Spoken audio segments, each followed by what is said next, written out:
여러분 안녕하십니까? 한 주간의 주요 소식을 정리해드리는 헬로티비 뉴스 전북입니다.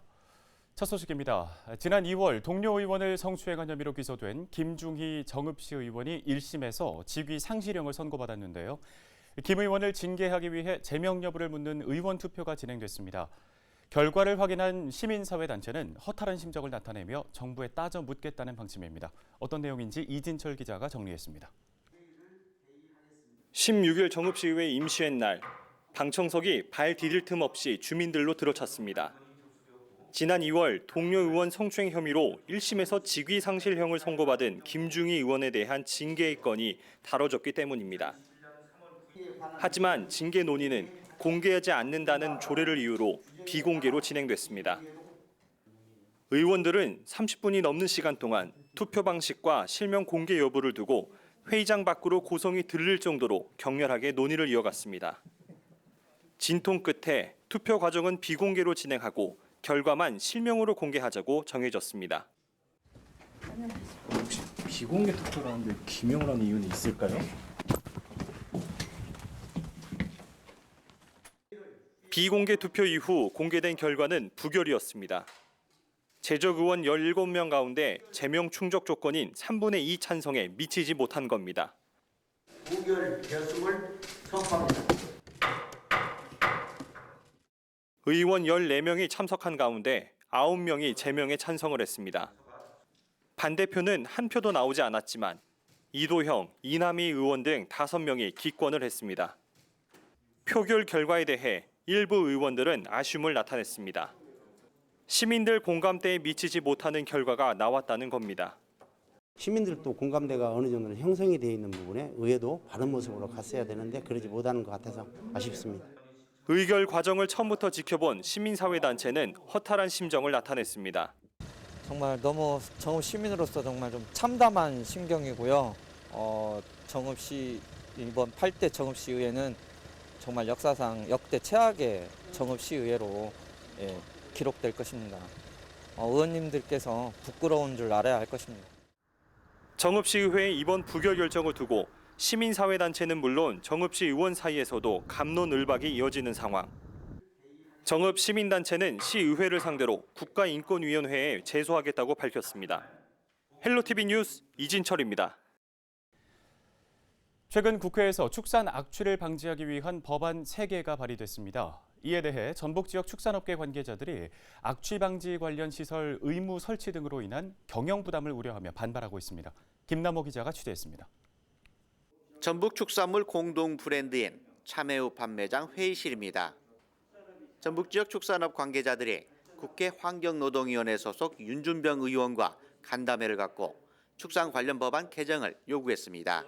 기존에는 농가가 위반했을 때 3회에 걸쳐서 했을 때 제재 사항이 있었는데 앞으로는 1회만 위반했을 때 제재가 따를 때는 농가에 대해서 막대한 피해가 있을 것이 예상이 돼서 그걸 좀 완화해 주시도록 그렇게 건의를 말씀을 드렸습니다. 지난해 말 윤 의원이 악취방지법과 축산법, 가축분뇨법 등 축산악취 방지 관련법 3가지를 대표 발의했습니다. 이 과정에서 악취 배출 시설 지정 대상 기준을 기존 3회 이상 위반에서 1회 이상 위반으로 강화하자 축산업 관계자들이 반발하고 있는 겁니다. 축산업자들은 악취 배출 시설 지정 기준을 2회 이상 위반으로 완화해달라고 요구하고 있습니다. 농축협이 의무적으로 설치해야 한다 이렇게 바뀌고 있거든요. 근데 그래서는 안 되고 일반 지금 현재 생활폐수라든지 그다음에 쓰레기 매립장 같이 지자체에서 의무적으로 설치해야 한다. 그렇게 개정해야 할 것 같습니다. 그래야만이 안정적으로 축산이 이용이 되고 그럼으로써 안정적인 축산물도 생산할 수 있다고 봅니다. 축산업자들은 또 가축분뇨 공공처리시설 설치를 의무화한 데 대해서도 경영 부담이 늘어나게 된다며 어려움을 호소했습니다.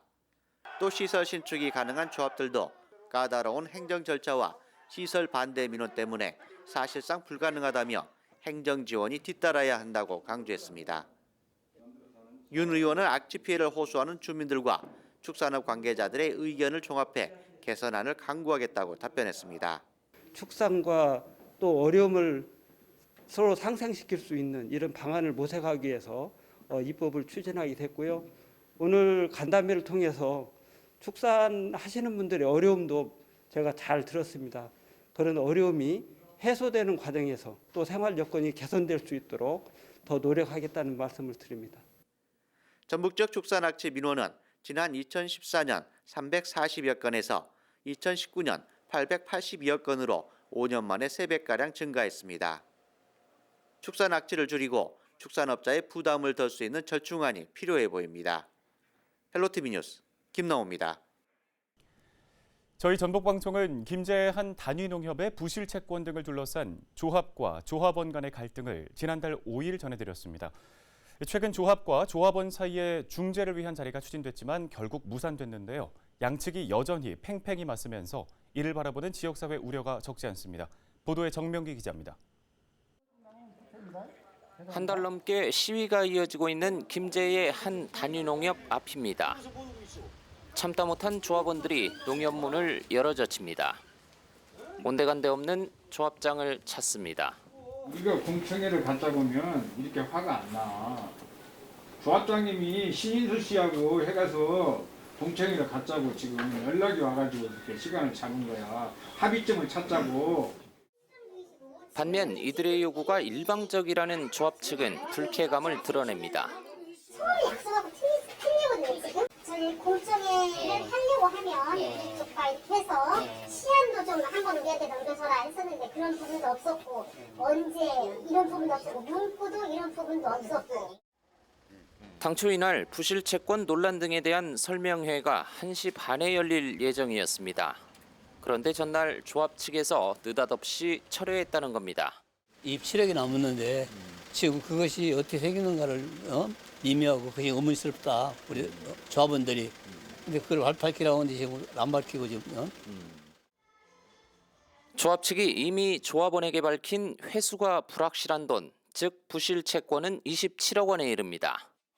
하지만 조합 측은 그동안 감사 결과 대출 취급엔 하자가 없었을 뿐더러 관련 규정에 따라 이미 해명했다며 문제될 게 없다는 입장입니다. 그래서 저희가 다 이렇게 말씀을 드렸고 있기 때문에 이렇게 지금 취재하시는 거예요. 저희는 대답도 안 했. 깊어지는 조합과 조합원 사이 갈등을 보다 못한 지역구 시의원이 중재에 나섰지만 무산된 겁니다. 위원장으로 선출해서 중간 다리를 엿보셨어요. 근데 조합원이 구성을 해서 공청회를 원했는데 법인카드 사용 내역 등 조합 운영의 투명성을 문제 삼는 조합원들은 농협중앙회에 감사를 요청했다고 합니다.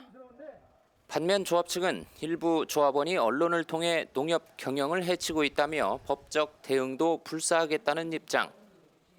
양측이 합의점을 찾지 못한 채 갈등의 골만 깊어지면서 지역사회의 우려가 커지고 있습니다. 헬로티비 뉴스 정명기입니다. 다음 소식입니다. 대기가 건조한 요사이 도내 아파트에서는 부주의로 추정되는 화재가 잇따르고 있습니다. 설령 불이 나더라도 큰 피해를 예방하고 또 대처 요령을 알아두는 게 아무리 강조해도 지나치지 않겠죠. 정명기 기자가 전해드립니다. 아파트 계단 천장에서 물이 쉴 새 없이 떨어집니다. 아파트 계단은 물론 폭도도 온통 물바다가 됐습니다. 불이 난 아파트에서 스프링클러가 작동한 건 지난 금요일 저녁 7시 20분쯤이었습니다.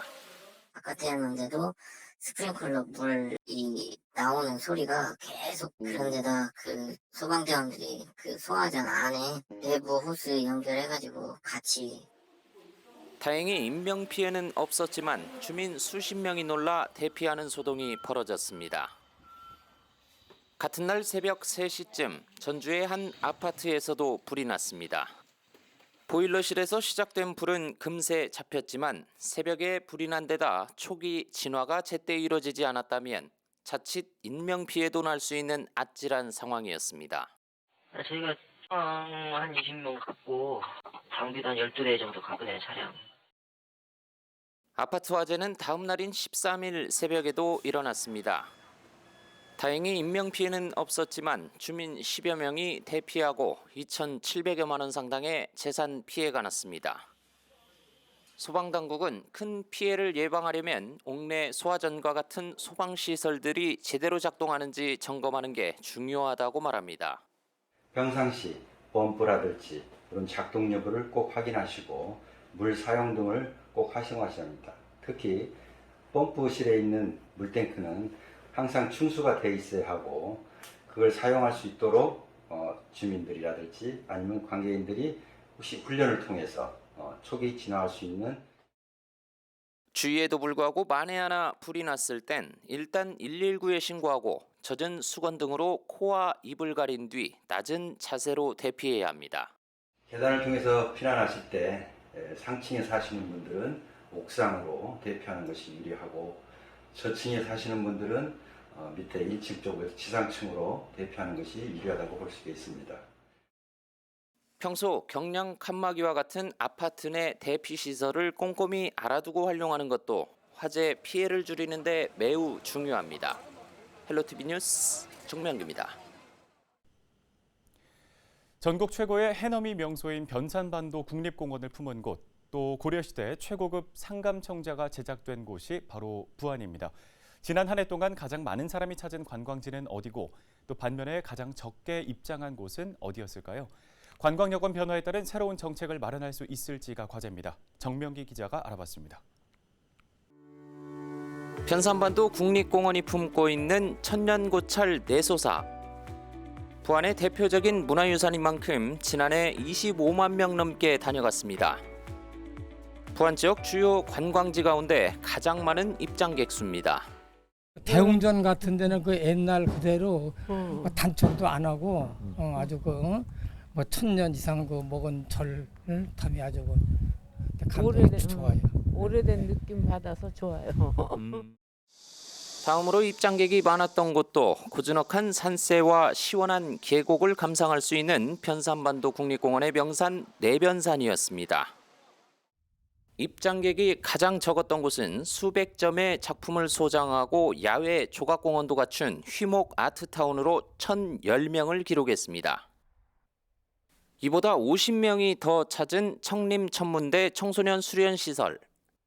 부안군이 운영하는 청림천문대입니다. 지난 한 해 동안 이곳을 찾은 방문객은 1,060명으로 전년보다 무려 85%가 감소한 것으로 나타났습니다.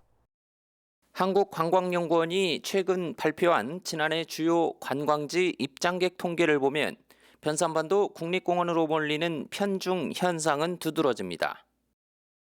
변산반도 국립공원과 변산에 자리한 한 리조트 워터파크를 합한 입장객은 32만여 명. 나머지 주요 관광지 13곳의 입장객을 다 합쳐도 따라가지 못합니다. 입장객 상위 6곳 가운데 부안군이 담당하는 관광지는 위도와 줄포만 갯벌생태공원 단 2곳에 불과합니다. 지난해 본 예산 기준으로 문화관광 분야에 300억 원 넘는 예산을 들인 부안군. 코로나19 등 관광 여건 변화에 따른 새로운 정책 마련이 요구됩니다. 코로나 이후로 저희들이 이제 많은 일상적인 변화가 있습니다. 그런 부분을 조금씩 조절할 수 있는 방안을 강구해야 될 부분이 덜 알려지고 안전하고 안심한 관광지 이런 부분에 좀 초점을 맞춰야만이. 한국관광연구원은 데이터를 공개하지 않은 곳은 아직 수정 중이거나 수집 중이라고 설명했습니다. 또 한 지자체 전체 관광객 수로 이해해선 안 된다고 덧붙였습니다. 헬로티비 뉴스 정명규입니다. 20세기 최고의 입체파 화가로 꼽히는 파블로 피카소의 특별전이 정읍시립미술관에서 열리고 있습니다. 피카소는 물론 동시대를 살았던 현대 미술의 거장들의 작품도 함께 전시되고 있는데요. 코로나19로 주춤했던 지역 정치관도 모처럼 활기를 띠고 있습니다. 김남호 기자가 취재했습니다. 내장산 자락에 위치한 정읍시립미술관입니다. 피카소와 동시대 화가들의 작품들로 구성된 특별 기획 전시가 열리고 있습니다. 코로나19 여파로 외부 활동이 뜸해지는 시기지만 모처럼 미술계 거장의 작품들을 접할 수 있다는 소식에 예술 마니아들의 발길이 이어지고 있습니다. 예, 우연히 이제 그 기사를 갖다가 검색하다가 알게 됐는데 지방에서는 굉장히 흔치 않은 기회거든요. 누구나 다 아는 피카소지만 실제로 그림을 갖다가 만나거나 이런 경우는 드무니까 더구나 이렇게 원작품들이 전시가 된다고 그래가지고 이번 전시전은 코로나19 확산 방지를 위해 오전 10시부터 오후 6시까지 매시간 입장하는 방식으로 운영되고 있습니다. 시간당 최대 인원과 관람 시간도 제한되고 있습니다. 그럼에도 하루 평균 관람객이 300여 명을 웃돌면서 개막 2주 만에 방문객 수도 2만여 명을 넘어섰습니다. 대전 충청권에서 이렇게 한 곳에서 많은 작품을 보는 것은 지금 처음이라고 알고 있어요. 그래서 밖에도 가고 방역도 충분히 되어 있는데 또 새로운 피카소나 샤가를 만나자 하는 그런 뜻에서 많은 분들이 찾아주는 것 같습니다. 재료와 기법, 장르 구분 없이 자신만의 세계로 만들어낸 피카소의 예술적 삶이 전시장별로 새롭게 조명되고 있습니다. 자신의 능력을 회화나 조각에 한정시키지 않고 판화와 토자를 통해 폭넓은 방식으로 펼쳐낸 작품들은 관람객들의 눈길을 모으고 있습니다. 1 전시장에서는 내가 피카소가 되어서 그림을 그린다면 어떻게 그릴까라고 생각하면서 보시면 재미있겠지만 3 전시장에서는 피카소가 만약에 내 얼굴을 그려준다면 어떤 모습이 될까라고 생각하는 그런 맥락에서 피카소가 그려주는 내 초상화 이런 부분들도 한번 체험해 보시면 좋을 것 같습니다. 나는 사물을 본대로 그리는 것이 아니라 내 생각대로 그린다는 파블로 피카소. 본대로 그린다는 오렌트를 처음 깬 피카소의 작품을 찾는 지역민들의 발길은 코로나19 상황에서도 끊이지 않고 있습니다. 헬로티비 뉴스 김나우입니다. 전북도가 전북 지역 4곳의 부동산 개발 사업과 관련해 공무원과 산하기관 직원들의 투기 행위 여부를 조사하기로 했습니다. 전북도는 도청 직원 4천여 명과 도 출자기관인 전북개발공사 직원 100여 명 가족이 내부 정보를 이용해 부동산 투기 행위를 했는지에 대해 기초 자료를 수집하고 있다고 밝혔습니다. 조사 대상은 지난 2015년 이후 전북개발공사가 시행한 익산 부송사지구와 순창 순화지구, LH공사가 시행한 남원 구암지구, 완주군이 시행한 완주 운곡지구 등 4곳입니다. 전북 지역 아파트 경비 노동자 10명 중 8명은 단기 계약으로 고용 불안을 겪고 있는 것으로 조사됐습니다. 전북도 의회가 도내 아파트 경비 노동자 220명을 대상으로 조사한 결과 응답자의 79%가 1년 미만의 단기 계약을 한 뒤 재계약을 반복해 고용 불안을 겪고 있는 것으로 나타났습니다. 응답자의 65%는 별도의 휴식 공간 없이 경비실과 함께 사용했으며 응답자 95%는 24시간 맞교대 근무를 하는 것으로 집계됐습니다. 경비 노동자의 평균 나이는 66.4세로 조사됐고 60대 미만은 4%에 불과했습니다. 전북 지역 학생들의 해양 안전 교육을 책임질 해양안전체험관이 부안의 문을 열었습니다. 해양안전체험관은 전북 학생해양수련원 안에 65억여 원을 들여 지상 1층으로 지어졌습니다. 해양안전체험관은 체험 위주의 해양안전교육 프로그램을 갖추었고 도내 유치원생부터 특수학교 학생까지 누구나 경험할 수 있습니다. 코로나19의 여파로 고창 청보리밭 축제가 지난해에 이어 올해에도 열리지 않습니다. 고창군 청보리밭 축제 추진위원회는 코로나19 확산 방지를 위해 축제를 취소했다고 밝혔습니다. 고창 청보리밭 축제는 여의도 면적의 5배, 1,400헥타르에 조성한 유채꽃이 만개할 무렵인 4월 중순부터 한 달가량 열려왔습니다.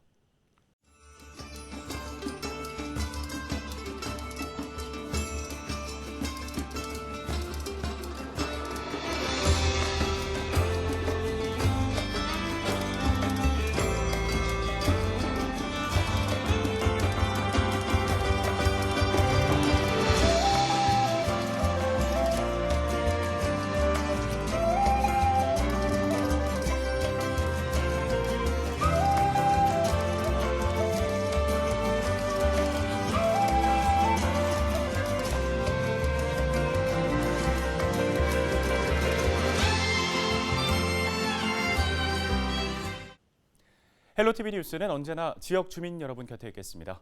함께해 주신 여러분 고맙습니다.